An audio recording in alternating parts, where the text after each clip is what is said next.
Welcome to Upside, where we dig into the real stories behind the headlines affecting European venture. Joining today is Lomax from Outsized, Andrew from 7%, and myself, I'm Dan from SuperSeed VC. No Mads today. He's on his way to see the cherry blossoms in Japan. Lucky chap. This was their finest hour. Tear down this wall. It's more than just an alliance. This is a union of values. Let's start acting. On today's show, well, I don't know how we're going to avoid Liberation Day in the US, pulling it apart, discussing how it will affect Europe, and we will pull that back to startups and investors. We're taking a look at European defense stocks and specifically Germany's spending plans, and looking into the real right now opportunity with AI across Europe. Andrew, what's new with you? You've been a bit of a traveling dude. How's your week been? I have. I went to Japan and Singapore and South Korea for the first time, all in 5 days. Quite a long trip. What did I learn? Well, America is allegedly the home of great customer service, and I have to say they could learn something from Japan and Korea and Singapore. What a wonderful welcome. Everyone's so polite. Most of the place is so clean, and UK and Europe, well, we're so far behind on the customer service front. I don't know what to say. So I had a really great trip, met some fantastic people. Lovely. Lomax, what's happening? When you run a venture fund as a GP, sometimes, you're waiting around for a whale to enter the bay, and you all hands on deck, load the harpoon. And this happened this week. So Tuesday, met a founder who was closing around this week. So we've been dropped everything to run hard at it, do as much DD as we can in a short time. I'm going to be giving him a call later tonight. So it's been one of those weeks where it's all hands to the pump. You weren't expecting it necessarily, and time is of the essence. So it's been one of those kind of weeks, So let me get this straight. As far as you're concerned, the founder is a whale that you're harpooning. Is that? Well, I mean, the analogy, when you put it like that, is not the best one. Or but you yes, Jonah? You're Jonah, maybe. Maybe you're. I'm Jonah. in my oil skins. It's a rowboat, I think, is what it is. Yeah. We're so going to get lost in analogies. What attracted you to the deal? I don't know what we can give away, but what was the oh my goodness, we've got to do this? What was the late seed, bootstrapped by the founders, taken in no money, over $1 million of revenue, seemingly 10x better technology than the state of the art, and what space? What does US. it do? Well, I got to be careful about what I can say, but it's in EVs. Okay. It's supply chain for nice. EVs.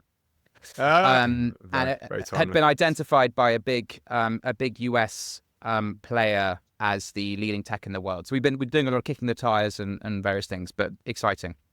And all positive. All positive, but TBC, whether we get in, whether we do the deal, etc., etc. And what news has caught your eye this week? What are the quick newsy things that have quick fire, right? So look, we reached the end of Q1, right, since the last call. So one thing on the macro level, I think it's the biggest gulf that European stocks have outperformed their counterparts in the US, right, over a quarter. So I think the stock 600, which tracks the biggest listed large caps in Europe, is up 5% this quarter, whereas the US is down 5%, so 10% delta. And then big news, I think, was the ISAR launch of its first rocket, the first ever rocket on European soil from Norway, launch company in Norway. It's a German company. I mean, it's nearly 20 years after the first, SpaceX trial, and clearly this is ISAR, a Munich-based company, that has raised $400 million, had its first launch. The rocket did explode and blow up, but this is all par for the course.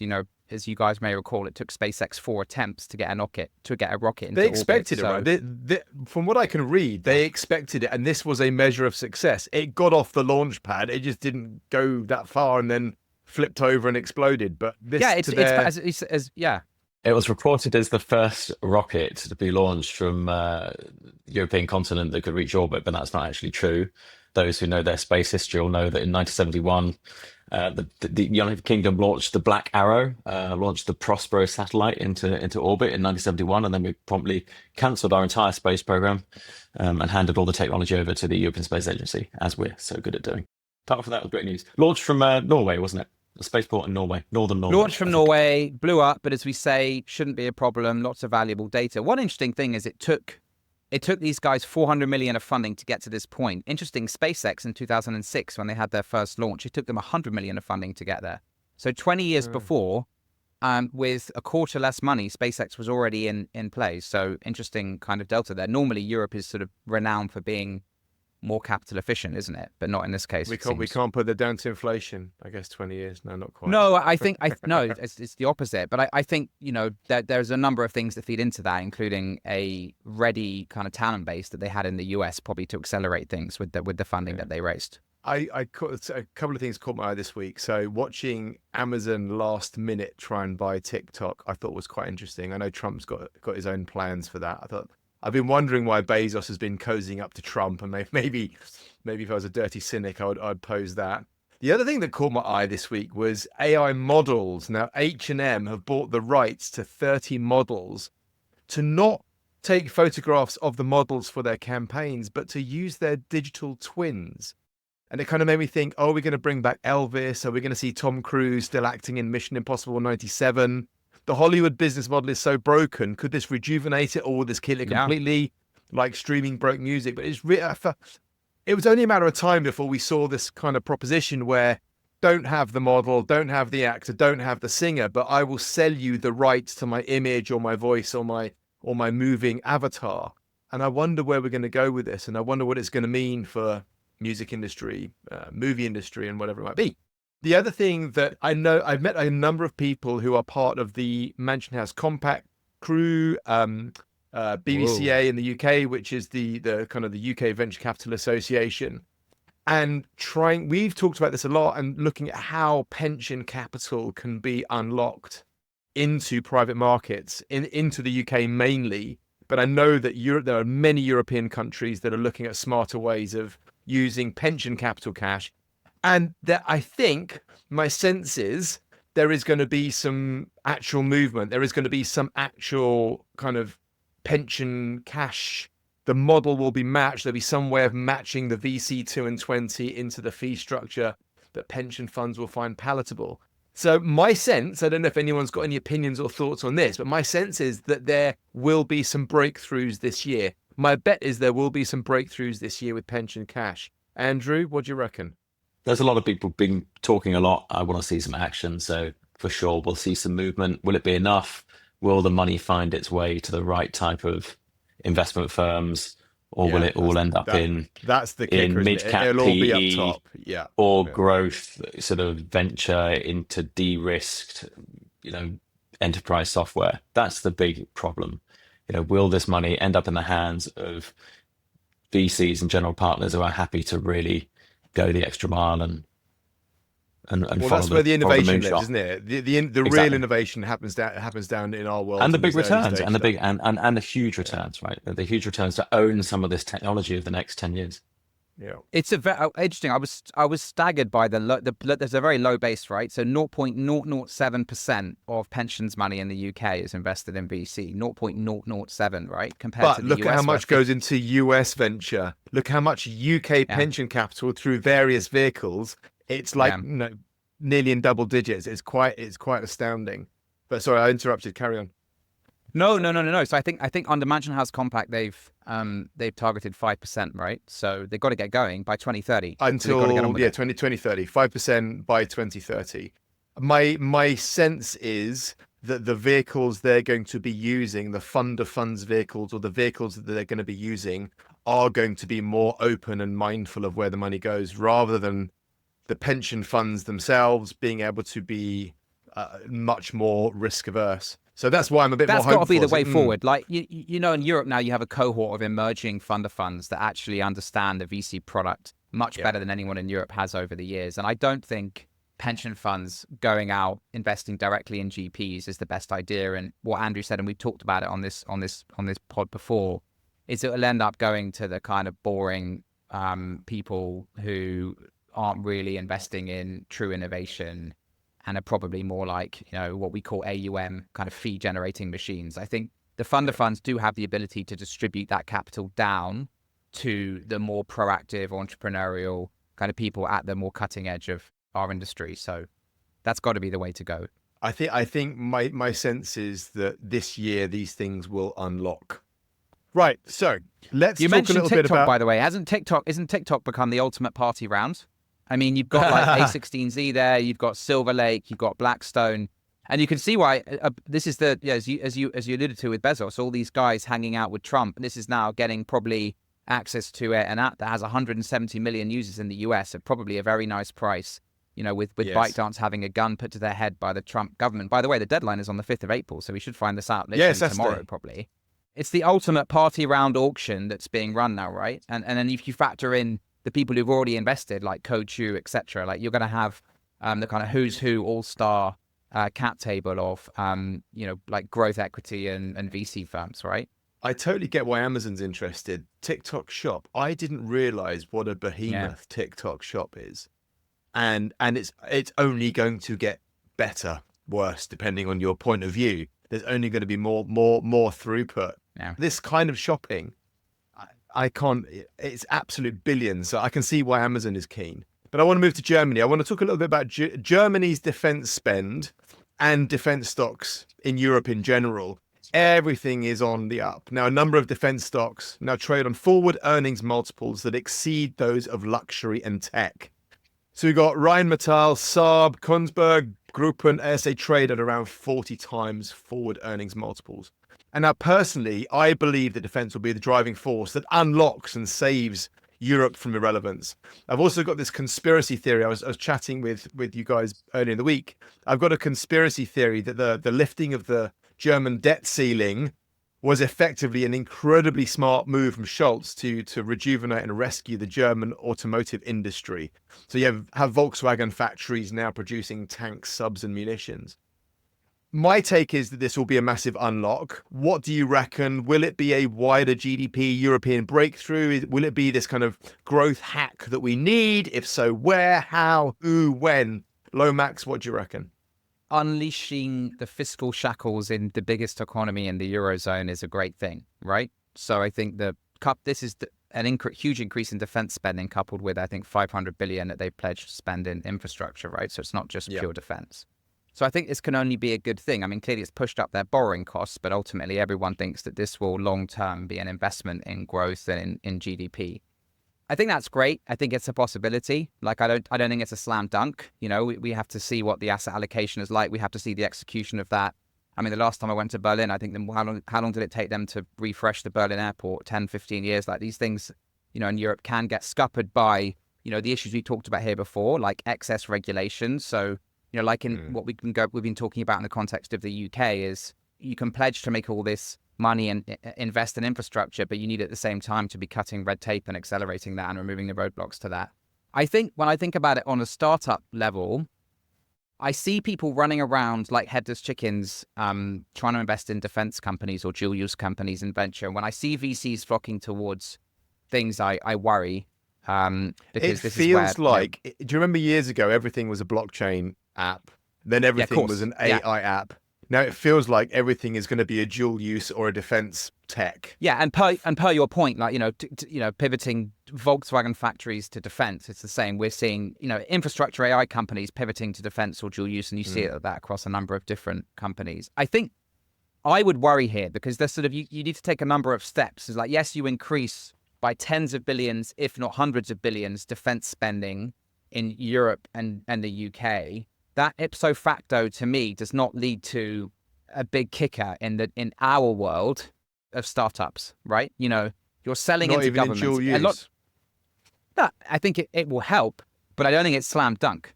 Well, I'm just kind of thinking, what is defense? I mean, is energy defense? Is cyber defense? It feels like there is quite a broad bucket underneath defense that I think is going to be extremely meaningful.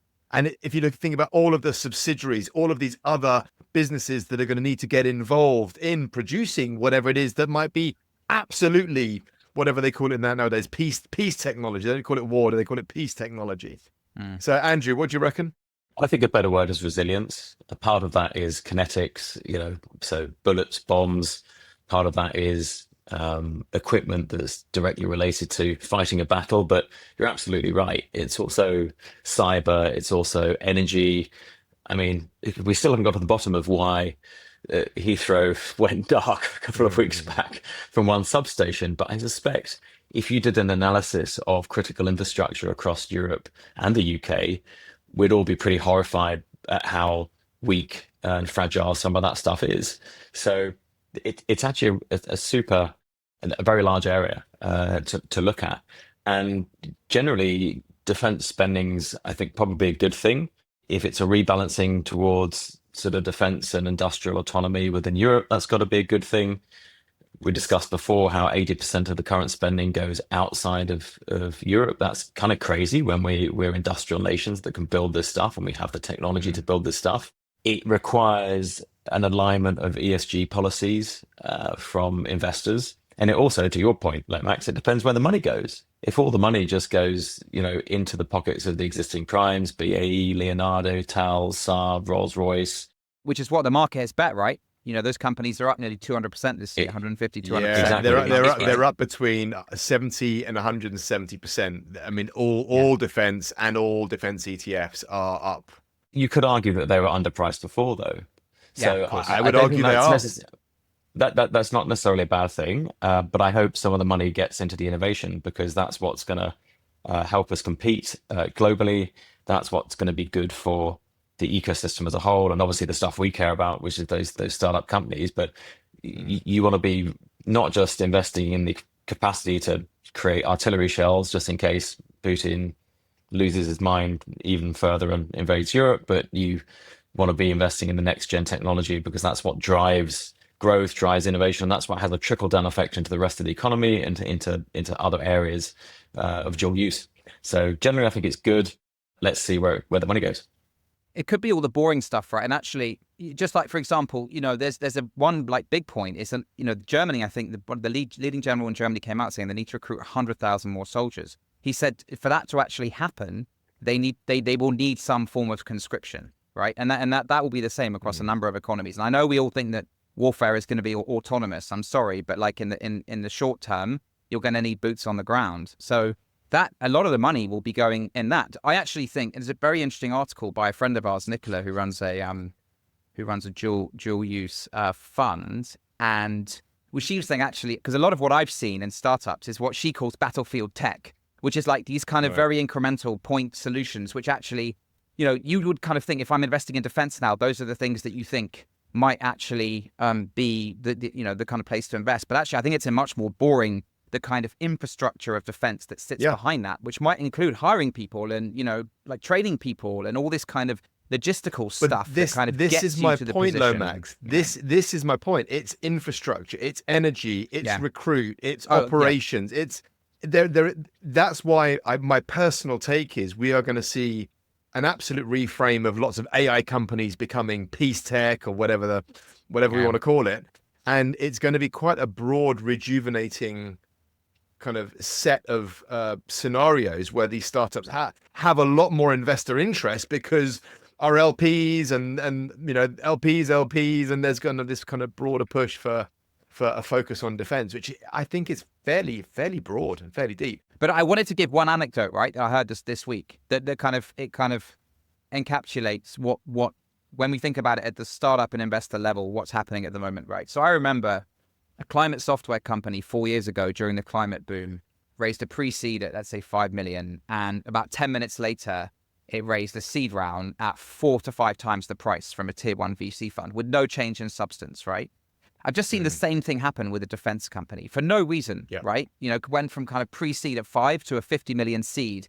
And when that stuff happens, I get worried, because I feel people have like slightly lost their minds. So that kind of stuff is happening on the ground in defense at the moment. It is not straightforward. It is a largely B2G sale. I mean, unless you're selling into the prime. So it's a very, very complicated distribution route for a lot of these companies. So I think for tech and startups, there is opportunity. And don't forget that roughly a quarter of defense spending is on R&D. So there is definitely opportunities. But I think, per your point, a lot of it will probably be in the slightly more boring infrastructure side of things. Well, one of the big advantages for the startup sector, though, is that a lot of this new technology is cheaper.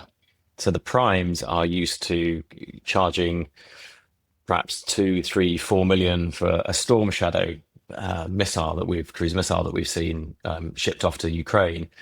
the startups, even if they are working with some of the primes to ultimately deliver these in conjunction with the primes to deliver these systems to the MOD or Ukraine, they're looking at price points of 15% of that.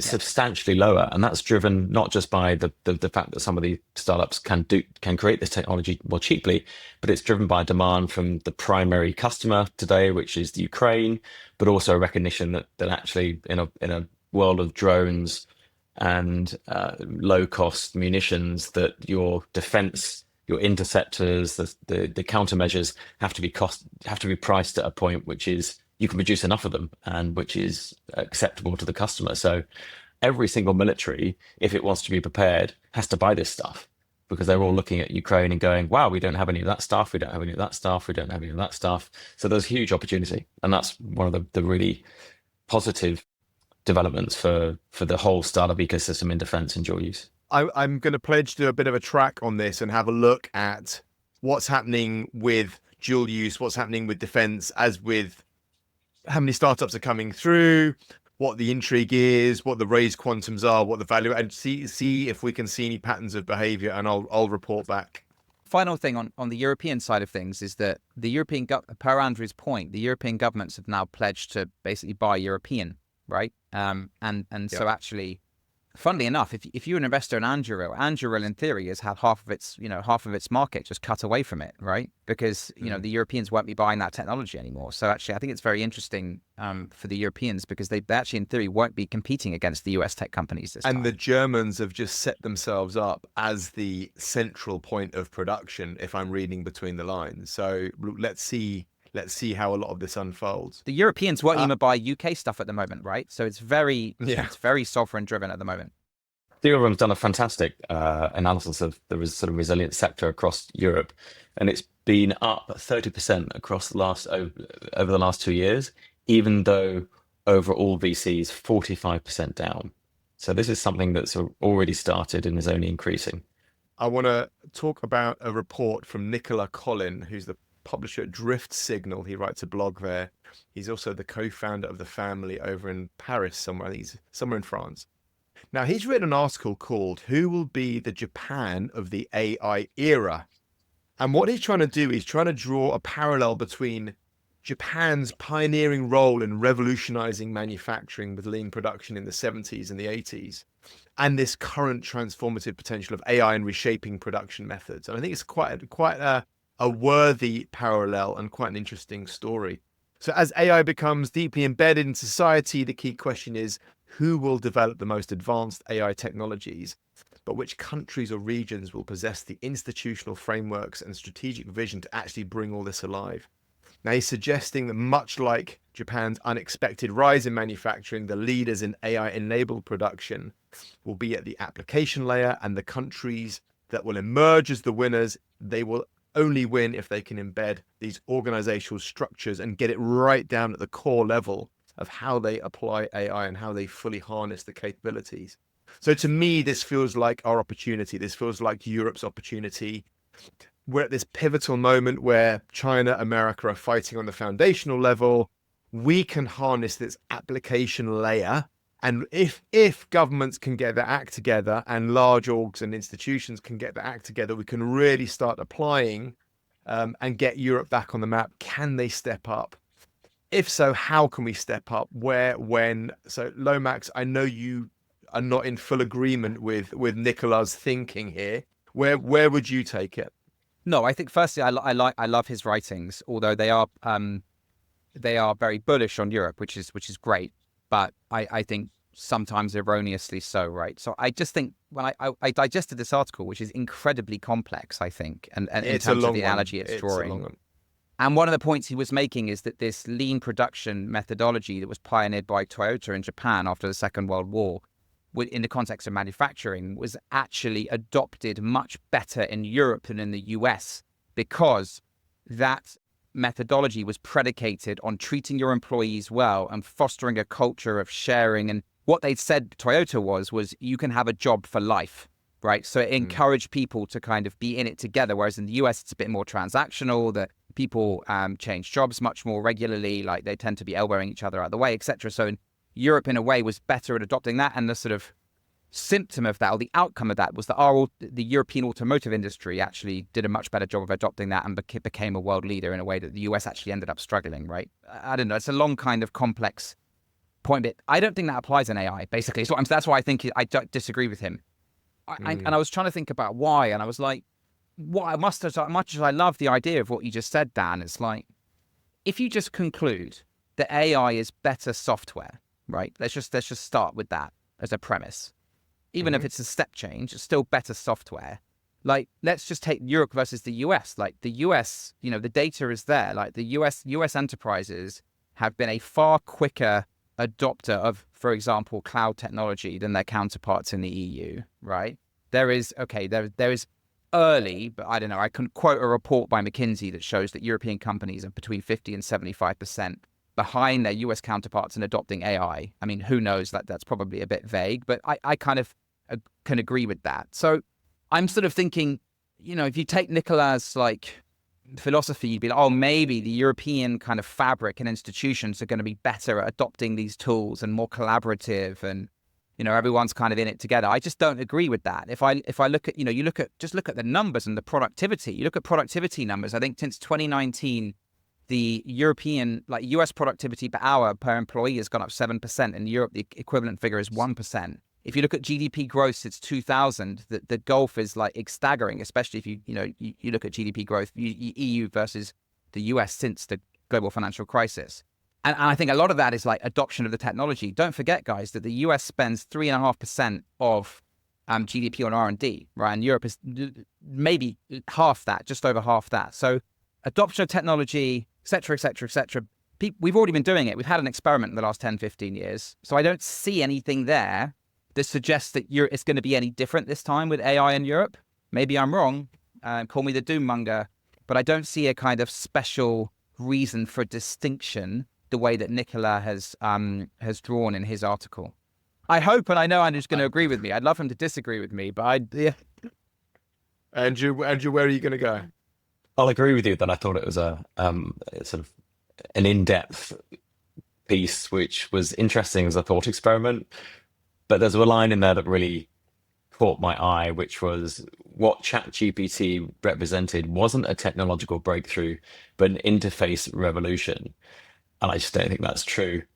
There were LLMs before ChatGPT, but nobody had scaled them to the feature set and competency that GPT-3 and then GPT-4 with its reinforcement learning sort of represented in that recycling of that network effect.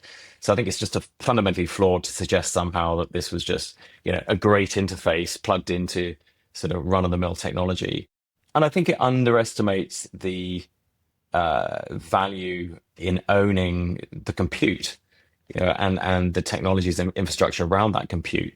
The processes which were applied from the Keiretsu system or whatever, which you could sort of take off-the-shelf robotics and apply the same system of manufacturing. AI is more than just a process. Of course, if you've got access to the AI, it's true that you need to embed this into every facet of society to create the improvements that Lomax has talked about. But you've got to have access to the AI to do that. And you've got to have access to those frontier models and whatever the next generation of technology coming down the tube is. So I think it sort of simplifies a slightly more complex and fast-moving AI landscape versus just a revolution and approach of how to build something, which you can take as a process and a management technique and apply in your own factory. You can't apply AI unless you've got access to the compute. You can't build a model unless you've got access to the processes, and unless you've got access to the software and the technology. So it was a bit flawed from that point of view. Even thinking about the analogy with the PC, the sort of the PC world, everything else, I think the AI stack's just evolving so much faster. And you look at all the different people in different places trying to build these frontier models. In China, you've got Tencent, Alibaba, and Baidu all building frontier models. You've got the US, Europe's hopefully finally waking up to the fact we've got to throw billions at it. So yeah, thought it was pretty flawed, but an interesting article. I might regret this, but we debated this a lot, and Mads loves talking about this, and he's got some great insights in this. Is that I think the AI, the sort of LLM level gets gets commoditized, right? So I think models get commoditized. I think there are, though, two things I didn't mention in my little diatribe was structural problems in Europe, which also cut across what Nicola is saying. Number one is the energy prices, which you talked about here. So even if, computer models get commoditized, you still need to actually power this stuff. And Europe has a major barrier there. And the second one is this like regulation and red tape and everything. And I feel like that is a major structural barrier to the adoption and this sort of utopia, Dan, that Nicola is talking about, where the EU can suddenly become better at implementing this stuff and being more productive. Can I give maybe one glimmer of hope? We've been talking about software and AI. There is the next level, which is this physical AI, which is the roboticization, which is basically AI touching the physical world, right? And that is a whole kind of next level of disruption and unlocking of like GDP growth potential, etc. Europe might have, if you take what Nicola is saying, might have an opportunity there, because with this slightly more socialist kind of like supply Kairetsu type integrated supply chains and long-term thinking, and he's basically saying what a lot of the kind of Italian, German Mittelstand has is very similar to Japan that the US hasn't got. You could maybe argue that with physical AI as something in a kind of more factory-based industries, maybe Europe does a better job at integrating for those reasons than in the US. But that is very hypothetical. I don't know, but I'd posit that, and I may regret that in 5 years' time. But the energy problem will go away. I think there will be new chips that come along. There's Really? going to be new power. I think do. it's a temporary, it's a short to medium term problem. The regulatory I don't issue, know, I think guys. you're bang on, Lomax, because if you constrain innovation but early on with too much regulatory burden, you just can't move as fast as other people who don't have that regulatory constraint will. I think you're also bang on with the issue of like, let's call it physical AI. That will become far more important, far more powerful than LLMs are today. I honestly think the current set of LLMs are a stepping stone, and there are a whole bunch of startups, both in the US and in the UK and in Europe, working on from all different directions on solutions to this physical world AI problem. And for people who haven't thought about it that much, it's the difference between talking to ChatGPT and it understanding what you say through crunching of words and pattern recognition, and ChatGPT being stuck in a robot's brain, walking into a room and saying, go and pick up that mug, and it understanding what you mean, and being able to recognize the mug and having all this, the computer vision. And I think there are so many factors to a sort of a walking, talking C3PO that we've got quite a long way to go still. We're getting close. We've got quite a long way to go. Even with some of the very cool videos you see of, I think it's is it Optimus, the Tesla robot that sort of picks up, does And folds Boston clothes. Dynamics did Yeah, but my understanding is a lot of those the last videos. Super 6 that was Boston. Yeah, a lot of the videos are really sped up. They're sped up like 5-10 times. It's moving incredibly Are they? slowly. So some of that's a compute Are problem, they? but some of it is also still just a sort of brain AI, fundamental brain AI They problem. can't slow And down those backflips, Andrew. They can't. That would be defying the laws of physics. But who knows? Who knows? I think energy, maybe you're right on energy, but I think energy we have a long way to go to get the energy down to the level that you would need to have like mass adoption of AI. I really think that. I think that's a major structural constraint. On the regulation one, I think we're all agreed there. And I think, look at the incentives. I think the bureaucrats in Brussels, they're living in a different world. They're living in a bubble, and, churning out, new laws every year is almost a KPI for them. I wonder if they get paid, based on that. So that is a major problem that we have, GDPR, Paid by. the horrible puppet and the horrible cookie pop-up thing, like that should have been one side of A4. It should have just said, I have the right on any service to press one button and have all my data deleted. That's all it needed to say.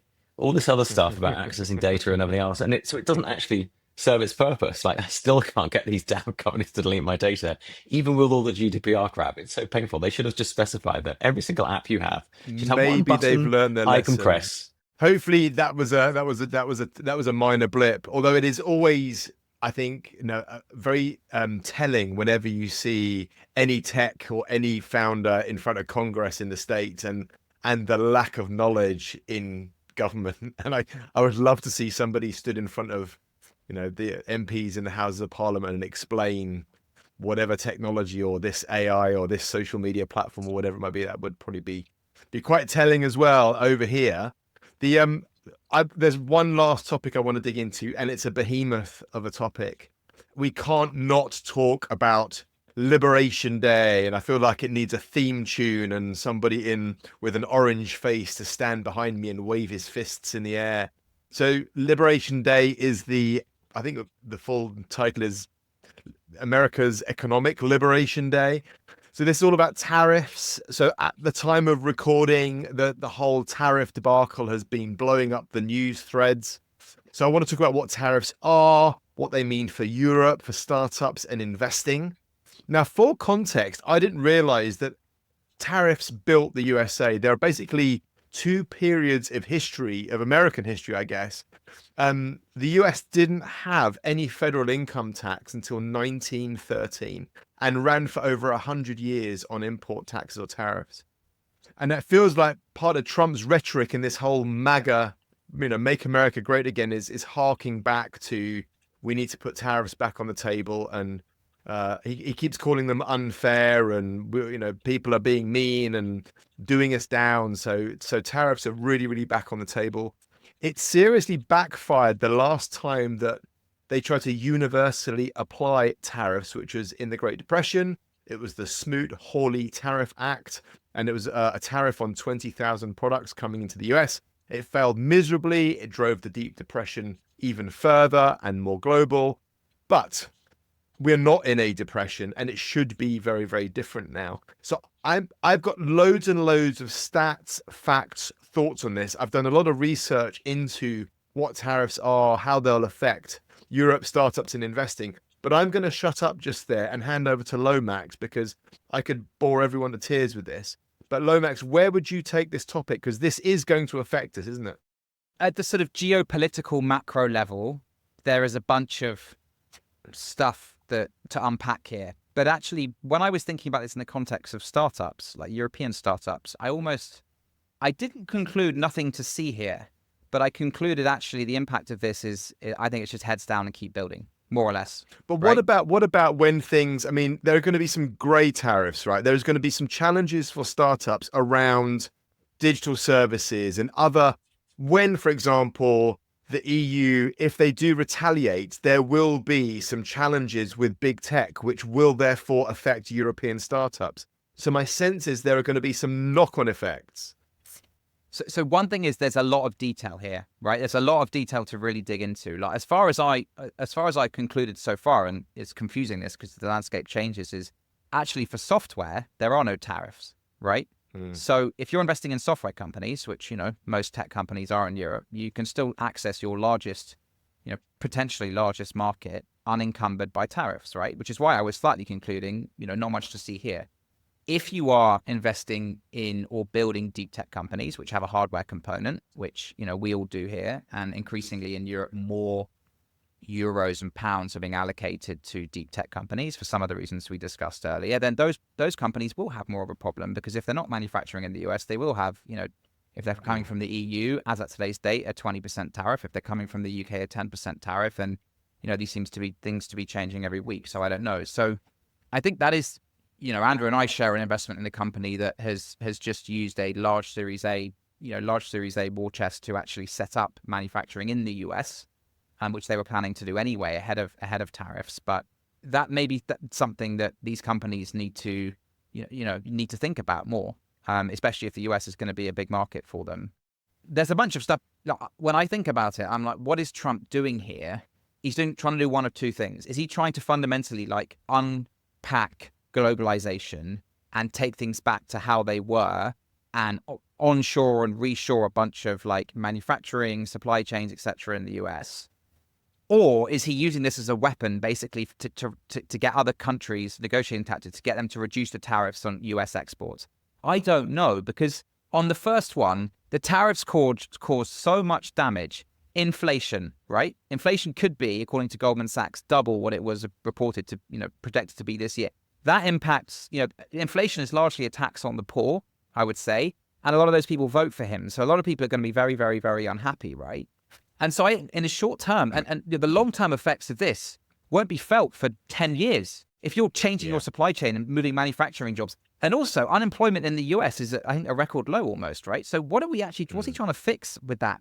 So I'm almost more in the camp of, he's doing this to try and, cut tariffs imposed on US exports by other countries. But I don't know, but that's a kind of wider point. I think in European startups, I think software, no tariff, no problem. Hardware companies, yeah. But if it's, I don't know, are you interested to hear what you guys think? I think there's going to be massive supply chain shocks. I was looking at what goes into a car just for some context, trying to understand how this is going to affect the auto industry, because the largest export chunk is automotive. It's basically Germany, I think. It's about 50 billion. They've got a $240 billion trade deficit, of which about $50 billion of that is automotive. So what goes into a car? There are about 25,000 parts that go into a car. Now, even the built in America, inverted commas, cars are about 50-50 US parts versus international parts. And around 20% of European cars are manufactured in the States. So a BMW X5, for example, German heritage, is built in the States and then shipped to China to circumvent some of these tariffs and charges. So it's so intricate. BMW has 12,000 suppliers across 70 countries. It's, I think, just the supply chain shock of him being such a bully. Forget what the tariffs are, because the UK and Europe has tariffs on American goods and services. So, and we've got VAT, we've got a 20% VAT. I mean, whether you put that in the tariff bucket like he has or not is up for debate, but we've got pretty much a 10% universal tariff on American goods and services. So there is a two-way street here, which is sometimes ignored. And obviously China has been punished the most. I think their effective tariff is in the 50%, whereas UK's roughly 10%, I think, is a match, and EU is 20%. So I think the biggest thing for me is the supply chain shock. And we've all seen markets take a dip this week. I just don't know, a bit like you, Lomax, I don't know what the end game is here. I would argue it's going to be both, isn't it? It's going to be a little bit of, this retaliatory mode and also as a negotiating tactic.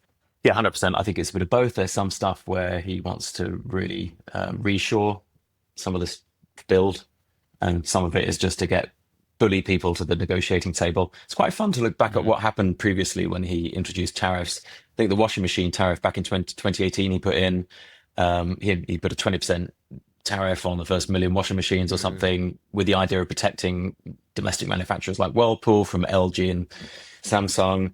What actually happened was the washing machine prices went up by about $80 per washing machine, but also dryers went up because they're priced about the same. So domestic sellers just put the price of both up. That meant that it cost the consumers more, which is why the risk is that there's consumer price inflation.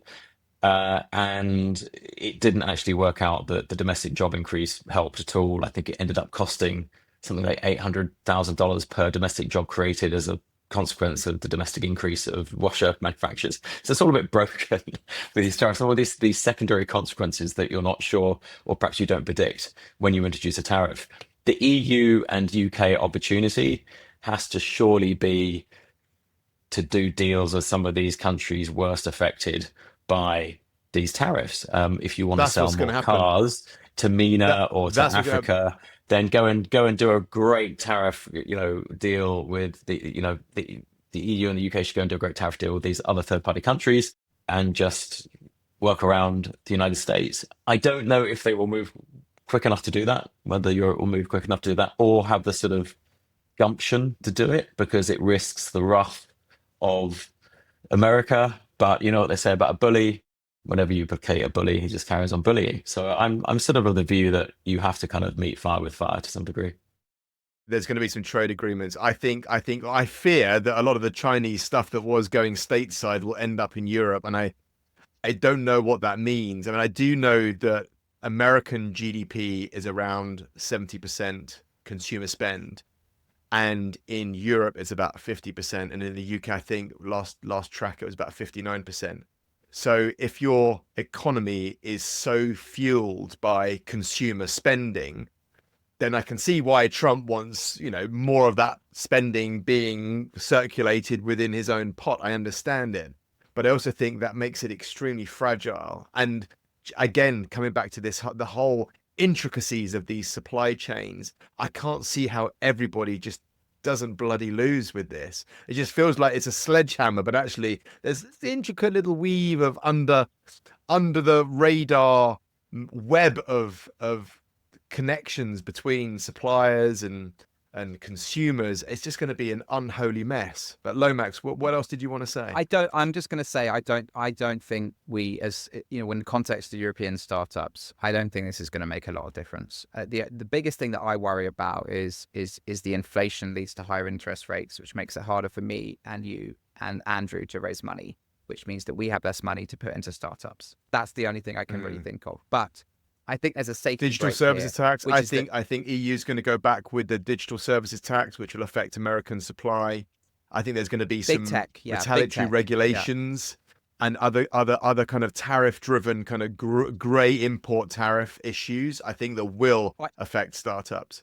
I think there's a safety break here, though, guys. Right, which is we've alluded to, is that if we, per Andrew's washing machine example, if inflation ticks up in the short term off the back of this, Trump's got to react to that pretty damn quickly, because you're going to have tens of millions, if not over 100 million people in the US very, very, very upset about this. And I think that will ultimately act as a check on Trump's actions here. I think that will really kind of hold him to account in the short term from, doing anything too egregious and or starting to roll these back. Isn't the shock already out there? Isn't the fact that he's a loose cannon and a bully, isn't that the problem? Isn't the fact that we just don't know what he's going to do next? Will he go, oh, it's okay, it was just a negotiating tactic, and because he didn't mention Canada and Mexico in this latest Liberation Day talk. Was like, have they been doing deals? Has something else been going on? Because they were the first out of the gate to be tariffed. So what happened with those two? And they're the US's biggest trading partners. So, and a lot of European cars get built in Mexico to then get shipped into the States. So this whole thing is so circular. I'm fearful that it's the shock of the conversation and the shock of the bully that is the problem, rather than the reality of how the world then rebalances after the fact, because that's just going to take years to untangle. This must be a nightmare if you're a big conglomerate selling into the States, sending products into the States, because you don't know it takes 5-6 years to plan your supply chain, if not longer, right? So you have no ability to make long-term planning. Luckily for all of us investing in startups, they are a little bit more nimble and dexterous. So I think in a way they aren't so buffeted by this in the short term. But they are also clients. There are startups clients are the ones that are going to have these economic shocks that mean that maybe they're not going to be so open to buying these new products and services from the startups that we invest in. And the investment There's probably some landscape is going to shift. There's probably definitely some startup opportunity here, around fixing the uncertainty from tariffs and all that kind of stuff. I'm sure there's a lot of like interesting, very specific, but yeah. My take is there's going to be some very rapid free trade agreements coming to pass. There's going to be an accelerated interest into Europe trade, and possibly with China and possibly with other territories.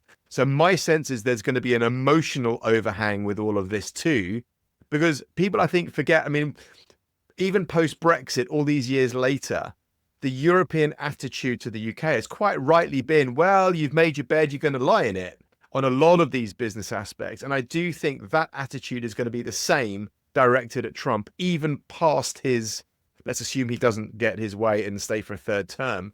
I think this is going to be almost like a decade-long challenge of this is going to shock and reverberate, which I hope will create more European connectivity and more interconnected thinking around startups, investing, building businesses and doing. But hey, that's my take. Andrew, any last thoughts? Trump. Oh, sorry, Andrew. Yeah, you go.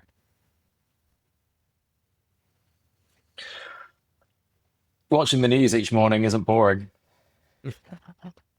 Except for the orange buffoon. Think, oh no, not him again. Rather than sort of cry over spilt milk of what he's doing. We need to focus on opportunity. Like, what can we do? What's our chess move to take advantage of what he's doing? We get so wrapped up in what's going to happen to the US domestic economy. What's going to happen to us? Let's get radical. Let's think about what we can do. Volatility creates opportunity. Yep. And it's far easier to come up with step changes in growth or capture a market when your competitor is being erratic than it is if everything the status quo is the same every day. So America's making a lot of big decisions. I don't think all the consequences are predictable, and we should plow ahead and make hay while the sun shines. I'm up for that. Lomax? No, I think that's a very elegant and optimistic end. I mean, I would say the Trump-Vance actions in the last 3 months have reminded everyone, or the takeaway from that is that the US is no longer as reliable a partner as it was in the past. And we've talked about it earlier, kind of necessitates countries to be a little bit more inward looking and build more self-sufficiency and resilience. That's great. That throws up opportunities. It throws up investment. But we're talking about the biggest economy in the world. So ultimately, we are still going to want to, trade, do business with, sell into. I certainly will be encouraging my founders to continue selling into the US market, et cetera, et cetera, et cetera. So I think, the US is still the go-to place for a lot of what we do and will be for the next. Hopefully it'll be 20, 30 US years. plus. Hopefully this means that this is going to be USA plus. So still, yep, sure. We know that there's 50 cents in the dollar is spent by US companies on software, as an example. Yep, we're going to sell to them, but we're also going to open up Europe and we're also going to focus elsewhere, which I think is not a bad lesson to take. So I'm up for that. Gentlemen, it's been a gift and a pleasure. I will catch you all next week. Bye-bye.